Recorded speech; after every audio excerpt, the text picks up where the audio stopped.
میں 7:30 اور یہاں ہمارے اسٹوڈیوز کی گھڑیوں میں صبح کے 10 بج رہے ہیں۔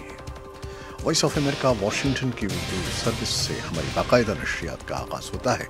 پہلے گھنٹے کے لیے میں ہوں آپ کا میزبان خالد حمید۔ جیسا کہ آپ دیکھ رہے ہیں فیس بک لائیو پر ہم آپ کے سامنے ہیں اور ویب سائٹ اور ریڈیو پر ہمارا یہ 1 گھنٹے کا نیوز شو جاری رہے گا۔ تو آغاز کرتے ہیں پہلے آج کی اہم خبروں کی سرخیوں سے۔ پاکستان نے طالبان گروپ کے شریک بانی اور افغانستان میں امریکی حمایت یافتہ حکومت کے خلاف جنگ کے نائب امیر ملا عبدالغنی برادر کو رہا کر دیا ہے۔ پاکستان کی وفاقی کابینہ نے بجلی کی قیمتوں میں اضافے کی منظوری دے دی ہے، جس کے بعد بجلی کی فی یونٹ قیمت میں اوسط ₹1.72 اضافہ ہوا ہے۔ وزیر خزانہ کا کہنا ہے کہ بجلی کی قیمتوں میں اضافے کا اثر عام افراد کے بجائے مراعات یافتہ طبقے پر ہوگا۔ پاکستان کے وزیر اعظم عمران خان کا کہنا ہے کہ یمن کی جنگ کے خاتمے کے لیے ان کا ملک ایران اور سعودی عرب کے درمیان ثالثی کر رہا ہے۔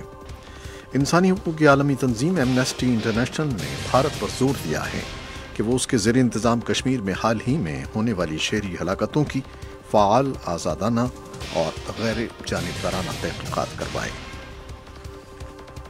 سعودی عرب کا کہنا ہے کہ استنبول میں ریاض کے قونصلیٹ میں جمال خشوگی کا قتل ترکی کی طرف سے فراہم کی جانے والی اطلاعات پر عمدن کیا گیا ہے، اور امریکی CIA کی ڈائریکٹر جینا ہیسپل نے، جنہوں نے خشوگی کے قتل کی تحقیقات کے لیے ترکی کا دورہ کیا، بار بار اس ریکارڈنگ کو سنا ہے جو خشوگی کی اذیتیں دی جانے اور ان کے قتل سے متعلق تھی۔ ہیسپل جمعرات کے روز اپنی رپورٹ صدر ڈونلڈ ٹرمپ کو پیش کر رہی ہیں۔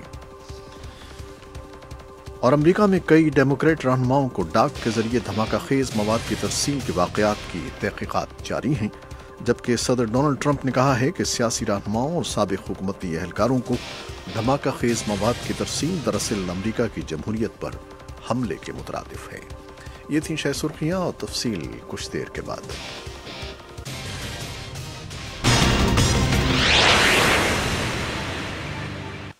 خبریں اب تفصیل کے ساتھ۔ پاکستان نے طالبان گروپ کے شریک بانی اور افغانستان میں امریکی حمایت یافتہ حکومت کے خلاف جنگ کے نائب امیر ملا عبدالغنی برادر کو رہا کر دیا ہے۔ طالبان کے سینئر کمانڈر کو، جو ملا برادر کے نام سے مشہور ہیں، پاکستانی اور امریکی سیکورٹی فورسز نے سن 2010 میں کراچی میں ان کی خفیہ پناہ گاہ سے گرفتار کیا تھا۔ وہ اس وقت طالبان گروپ کے نائب امیر تھے۔ طالبان کے ایک سینئر عہدیدار نے اپنا نام پوشیدہ رکھنے کی شرط پر بدھ کے روز وائس آف امریکہ کو بتایا کہ ملا بدر اب آزاد ہیں اور وہ اپنے فیملی کے پاس چلے گئے ہیں۔ عہدیدار نے مزید کوئی تفصیل نہیں دی اور نہ ہی یہ بتایا ہے کہ انہیں کب رہا کیا گیا ہے۔ اس بارے میں ہمارے پاس ایک رپورٹ بھی ہے جو کچھ دیر میں ہم آپ کے لیے پیش کریں گے۔ پاکستان کی وفاقی کابینہ نے بجلی کی قیمتوں میں اضافے کی منظوری دے دی ہے، جس کے بعد بجلی کی فی یونٹ قیمت میں اوسط ₹1.72 اضافہ ہوا ہے۔ وزیر خزانہ کا کہنا ہے کہ بجلی کی قیمتوں میں اضافے کا اثر عام افراد کے بجائے مراعات یافتہ طبقے پر ہوگا۔ اور پاکستان کے وزیر اعظم عمران خان نے کہا ہے کہ یمن کی جنگ کے خاتمے کے لیے ان کا ملک ایران اور سعودی عرب کے درمیان ثالثی کر رہا ہے۔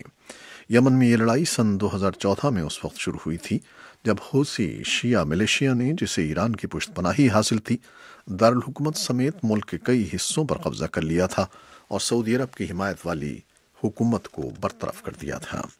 عمران خان ابھی سعودی عرب سے واپس آئے ہیں، جہاں تیل سے مالا مال سلطنت نے انہیں قرضوں سے نجات کے لیے $6 ارب کے ایک امدادی پیکج کا وعدہ کیا ہے۔ انسانی حقوق کی عالمی تنظیم ایمنسٹی انٹرنیشنل نے بھارت پر زور دیا ہے کہ وہ اس کے زیر انتظام کشمیر میں حال ہی میں پیش آئی شہری ہلاکتوں کی فعال، آزادانہ اور غیر جانبدارانہ تحقیقات کرے اور ان کے لیے ذمہ دار افراد کو انصاف کے کٹہرے میں لائے۔ اس دوران شورش زدہ ریاست کے گورنر ستیہ پال ملک نے کہا ہے کہ کشمیر کی مقامی سیاسی جماعتوں کو بھارت پاکستان امن بات چیت کے حوالے سے بات کرنے کا کوئی حق نہیں ہے، کیونکہ ان کے بقول یہ ان دو ملکوں کے مابین معاملہ ہے۔ اس بارے میں بھی ایک رپورٹ ہمارے پاس ہے سری نگر سے، جو کچھ دیر میں آپ کے لیے پیش کی جائے گی۔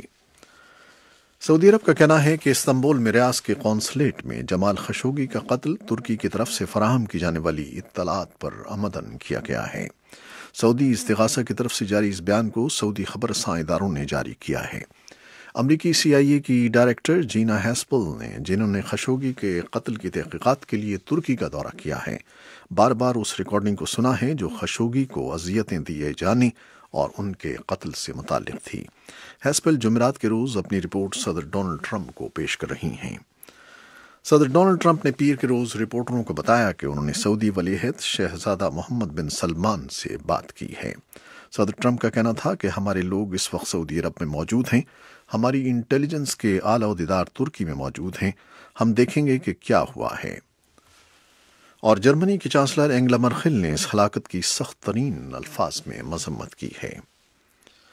امریکہ میں کئی ڈیموکریٹ رہنماؤں کو ڈاک کے ذریعے دھماکہ خیز مواد کی ترسیل کے واقعات کی تحقیقات جاری ہیں، جبکہ صدر ڈونلڈ ٹرمپ نے کہا ہے کہ سیاسی رہنماؤں اور سابق حکومتی اہلکاروں کو دھماکہ خیز مواد کی ترسیل دراصل امریکہ کی جمہوریت پر حملے کے مترادف ہے۔